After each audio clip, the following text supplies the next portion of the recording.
ನಮಸ್ತೆ ಎಲ್ಲರಿಗೂ, ನಾನು Charu. Welcome back to our channel. ಇನ್ನೇನು ಯುಗಾದಿ ಹಬ್ಬ ಕೆಲವೇ ದಿನಗಳಿದೆ. ಯುಗಾದಿ ಹಬ್ಬಕ್ಕೆ ನಾವು ತೊಗರಿಬೇಳೆ ರಸಮ್ನ ಮಾಡ್ತೀವಲ್ಲ, ಆ ಒಂದು ರೆಸಿಪಿ ಶೇರ್ ಮಾಡ್ತಾ ಇದ್ದೀನಿ. ಸ್ವಲ್ಪ ಡಿಫ್ರೆಂಟಾಗಿ ಬನ್ನಿ ಹೇಗೆ ಮಾಡ್ಕೊಳ್ಳೋದು ಅಂತ ನೋಡೋಣ. ಮೊದಲು ಒಂದು ಕಪ್ ಆಗೋಷ್ಟು ನಾನು ತೊಗರಿಬೇಳೆ ತೊಗೊಂಡಿದ್ದೀನಿ.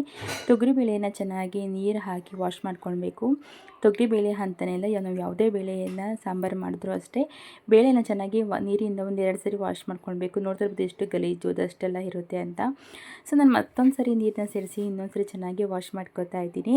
ಇನ್ನು ನೆಕ್ಸ್ಟ್ ಕುಕ್ಕರ್ನ ಇಟ್ಕೊಂಡು ಕುಕ್ಕರ್ಗೆ ಚೆನ್ನಾಗಿ ತೊಳ್ಕೊಂಡಿದ್ನಲ್ಲ ಬೇಳೆ ಮತ್ತು ನೀರು 2 ಸಮೇತ ಸೇರಿಸ್ಕೊತಾ ಇದ್ದೀನಿ.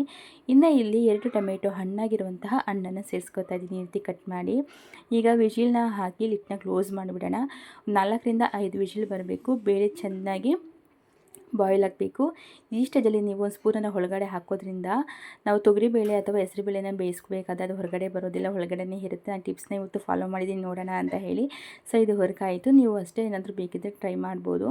ನೋಡಿ, 4 ರಿಂದ 5 ವಿಜಿಲ್ ಬಂದಮೇಲೆ ತೊಗರಿಬೇಳೆ ಎಷ್ಟು ಚೆನ್ನಾಗಿ ಬಾಯ್ಲ್ ಆಗಿದೆ, ಟೊಮೆಟೊ ಕೂಡ ಅಷ್ಟು ಚೆನ್ನಾಗಿ ಅದು ಬೆಂದೋಗ್ಬಿಟ್ಟಿದೆ. ತುಂಬಾ ಚೆನ್ನಾಗಿರುತ್ತೆ ಈ ಒಂದು ರಸಮು.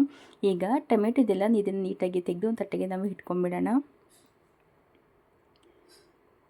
ಎಷ್ಟು ಸಾಧ್ಯ ಆಗುತ್ತೋ ಅಷ್ಟು ಚೆನ್ನಾಗಿ ಬೇಳೆ ಬಾಯ್ಲ್ ಆದರೆ ರಸಮ್ ಟೇಸ್ಟು ತುಂಬಾ ಚೆನ್ನಾಗಿರುತ್ತೆ. ನೀವು ಖಂಡಿತ ಈ ರೀತಿ ಟ್ರೈ ಮಾಡಿರೋದಿಲ್ಲ ಯಾವತ್ತೂ ಅಷ್ಟೇ, ಅಷ್ಟು ರುಚಿಯಾಗಿರುತ್ತೆ, ಅಷ್ಟು ಟೇಸ್ಟಿಯಾಗಿರುತ್ತೆ.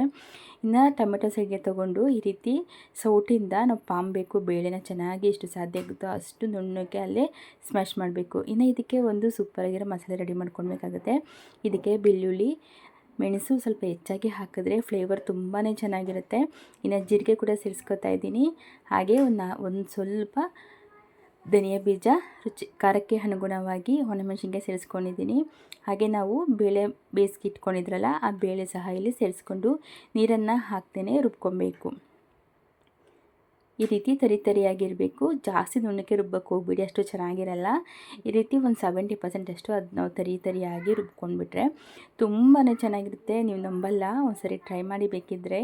ಖಂಡಿತ ಎಲ್ಲರೂ ಇಷ್ಟಪಟ್ಟು ತಿಂತಾರೆ.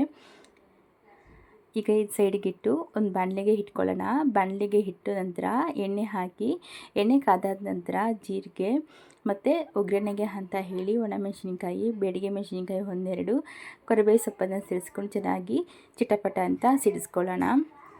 ಈಗ ಟೊಮೆಟೊವನ್ನು ಈ ರೀತಿ ಸ್ಮ್ಯಾಶ್ ಮಾಡಿ ಇಟ್ಕೊಂಡಿರಿ ಚಾಕು ಅಥವಾ ಸ್ಪೂನ್ನ ಸಹಾಯದಿಂದ. ಟೊಮೆಟೊನ ಮೊದಲು ಸೇರಿಸ್ಕೊಂಡು ಚೆನ್ನಾಗಿ ಎಣ್ಣೆಯಲ್ಲಿ ಅದನ್ನ ಫ್ರೈ ಮಾಡ್ಕೊಳ್ಬೇಕು. ನಾನು ತೋರಿಸ್ತಾನೆಲ್ಲ ಇದೇ ರೀತಿ ನೀವು ಫಾಲೋ ಮಾಡಿದ್ರೇ ಟೇಸ್ಟು ತುಂಬ ಚೆನ್ನಾಗಿರೋದು. ನಾವು ರುಬ್ಬಿಟ್ಕೊಂಡಿದ್ರಲ್ಲ ಮಸಾಲೆ ಕೂಡ ಇಲ್ಲಿ ಸೇರಿಸ್ಕೊತಾ ಇದ್ದೀನಿ. ಮಸಾಲೆನ ಕೂಡ ಎಣ್ಣೆಯಲ್ಲಿ ಚೆನ್ನಾಗಿ ನಾವು ಫ್ರೈ ಮಾಡಿಕೊಂಡು ಹಸಿ ವಾಸನೆ ಇದೆಯಲ್ಲ ಅದೆಲ್ಲ ಹೋಗೋವರೆಗೂ ಚೆನ್ನಾಗಿ ಫ್ರೈ ಮಾಡ್ಕೊಳ್ಬೇಕು. ನಾನು ತೋರಿಸೋ ರೀತಿ ಸ್ಟೆಪ್ ಬೈ ಸ್ಟೆಪ್ ಮಾಡಿ. ಖಂಡಿತ ಈ ರಸಮ್ನ ಎಲ್ಲರೂ ಇಷ್ಟಪಟ್ಟು ತಿಂತಾರೆ. ಮದುವೆ ಮನೇಲಿ ಕೂಡ ಎಷ್ಟು ಟೇಸ್ಟಿಯಾಗಿರಲ್ಲ, ಅಷ್ಟು ಚೆನ್ನಾಗಿತ್ತು ರಸಮು. ಇನ್ನು ಹುಣಸೆಹಣ್ಣಿನ ರಸ ಕೂಡ ಸೇರಿಸ್ಕೊತಾ ಇದ್ದೀನಿ. ಹುಣಸೆಹಣ್ಣನ್ನು ಮೊದಲೇ ನೆನೆಸಿ ರಸವನ್ನು ತೆಗೆದಿಟ್ಕೊಂಡಿರಬೇಕು. ಈಗ ಹುಣಸೆಹಣ್ಣಿನ ರಸ ಹಾಕಿದ ನಂತರ ರಸಮ್ ಕಾಯ್ತಾ ಇರುತ್ತೆ. ಆ ಟೈಮಲ್ಲಿ ಒಂದು ಸ್ವಲ್ಪ ಅರಿಶಿನ ಕೂಡ ಸೇರಿಸ್ಕೊತಾ ಇದ್ದೀನಿ. ಅರಿಶಿನ ಸೇರಿಸ್ಕೊಂಡು ಚೆನ್ನಾಗಿ ಮತ್ತೆ ಮಿಕ್ಸ್ ಮಾಡ್ಕೊಳ್ಬೇಕು. ನೋಡಿ, ಈ ರೀತಿ ಚೆನ್ನಾಗಿ ಮಸಾಲೆ ಎಲ್ಲನೂ ಎಷ್ಟು ಚೆನ್ನಾಗಿ ಇಲ್ಲಿ ಬಾಯ್ಲ್ ಆಗುತ್ತೋ ರಸಮ್ ನಮ್ಗೆ ಅಷ್ಟೇ ಟೇಸ್ಟಿಯಾಗಿರುತ್ತೆ. ಈಗ ನಾವು ಬೇಳೆನ ಬೇಯಿಸಿಟ್ಕೊಂಡಿದ್ರಲ್ಲ, ಅದಕ್ಕೆ ಇನ್ನೊಂದು ಸ್ವಲ್ಪ ನೀರನ್ನ ಸೇರಿಸ್ಕೊಂಡು ಬೇಳೆ ಸಹ ನಾನು ಸೇರಿಸ್ಕೊತಾ ಇದ್ದೀನಿ. ಎಷ್ಟು ಸಾಧ್ಯ ಆಗುತ್ತೋ ಅಷ್ಟು ಕೈಯಲ್ಲಿ ಬೇಳೆನ ಕಿವುಚ್ಕೊಳ್ಳಿ, ತುಂಬ ಚೆನ್ನಾಗಿರುತ್ತೆ. ಮತ್ತು ಇನ್ನೊಂದು ಸ್ವಲ್ಪ ನೀರನ್ನು ಕೂಡ ಮಸಾಲೆಗೆ ಸೇರಿಸ್ಕೊಂಡು ಚೆನ್ನಾಗಿ ಇನ್ನೊಂದು ಸರಿ ಮಿಕ್ಸ್ ಮಾಡ್ಕೊತಾ ಇದ್ದೀನಿ. ಈಗ ಕೊನೆಯದಾಗಿ ರುಚಿಗೆ ತಕ್ಕಷ್ಟು ಉಪ್ಪನ್ನು ಸೇರಿಸ್ಕೊಂಡ್ಬಿಡೋಣ. ತುಂಬಾ ಸಿಂಪಲ್ಲು, ಈರುಳ್ಳಿಯನ್ನು ಇಲ್ಲದೇ ಈ ಒಂದು ರಸಮ್ನ ಮಾಡ್ಕೊಂಬಿಡ್ಬೋದು. ಖಂಡಿತ ಒಂದ್ಸರಿ ಟ್ರೈ ಮಾಡಲೇಬೇಕು. ಎಲ್ಲರೂ ಇಷ್ಟಪಟ್ಟು ತಿಂತಾರೆ, ಅಷ್ಟು ಚೆನ್ನಾಗಿರುತ್ತೆ. ಈಗ ಫೈನಲ್ಸ್ ಟಚ್ ಬಂದು ಕೊತ್ತಂಬರಿ ಸೊಪ್ಪನ್ನು ಸೇರಿಸ್ತಾ ಇದ್ದೀನಿ. ಕೊತ್ತಂಬರಿ ಸೊಪ್ಪು ನಾವು ರಸಮ್ ಒಂದು ಅರ್ಧ ಭಾಗ ಕಾಯ್ತಾ ಇರುತ್ತಲ್ಲ, ಆ ಟೈಮಲ್ಲಿ ಸೇರಿಸ್ಕೊಂಡ್ರೆ ಫ್ಲೇವರ್ ಬರೋದು. ಕೊನೆಯಲ್ಲಿ ನಾವು ಸೇರಿಸ್ಕೊಂಡ್ಬಿಟ್ರೆ ಫ್ಲೇವರ್ ಚೆನ್ನಾಗಿರಲ್ಲ ರಸಮ್ಗೆ. ಹಾಗಾಗಿ ಅರ್ಧ ರಸಮು ಕಾಯ್ತಾ ಇರಬೇಕಾದ್ರೇ ನೀವು ಕೊತ್ತಂಬರಿ ಸೊಪ್ಪನ್ನು ಸೇರಿಸ್ಕೊಂಡ್ಬಿಟ್ರೆ ಫ್ಲೇವರ್ ತುಂಬಾ ಚೆನ್ನಾಗಿರುತ್ತೆ. ಈಗ ನೋಡಿ, ಬಿಸಿ ಬಿಸಿಯಾಗಿ ನಮಗೆ ರಸಮ್ ಕೂಡ ರೆಡಿ ಆಯಿತು. ಈ ರಸಮ್ ನಿಮಗೆ ಮದುವೆ ಮನೇಲಿ ಕೂಡ ಸಿಗಲ್ಲ, ಅಷ್ಟು ರುಚಿಯಾಗಿರುತ್ತೆ. ಅನ್ನಕ್ಕಂತೂ ಸಖತ್ತಾಗಿತ್ತು. ಸೊ ಒಂದ್ಸರಿ ಟ್ರೈ ಮಾಡಿ.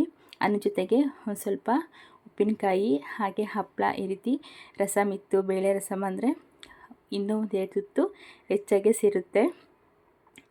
ಸೊ ಫ್ರೆಂಡ್ಸ್, ಈ ವಿಡಿಯೋ ನಿಮಗೆ ಇಷ್ಟ ಆಗಿದೆ ಅಂತ ಅಂದ್ಕೊತೀನಿ. ಈ ವಿಡಿಯೋ ನಿಮಗೆ ಇಷ್ಟ ಆಗಿದೆ ನಿಮ್ಮ ಫ್ಯಾಮಿಲಿ ಫ್ರೆಂಡ್ಸ್ಗೆ ಶೇರ್ ಮಾಡಿ. ಇದೇ ರೀತಿ ಹೊಸ ರೆಸಿಪೀಸ್ಗೆ ನನ್ನ ಚಾನಲ್ನ ಸಬ್ಸ್ಕ್ರೈಬ್ ಮಾಡ್ಕೊಳ್ಳೋದು ಮರಿಬೇಡಿ. ಮತ್ತು ನಾನು ಶಾರ್ಟ್ಸಲ್ಲಿ ಕೂಡ ರೆಸಿಪೀಸ್ನ ಶೇರ್ ಮಾಡ್ತಾ ಇದ್ದೀನಿ ಹೆಲ್ತಿಯಾಗಿ.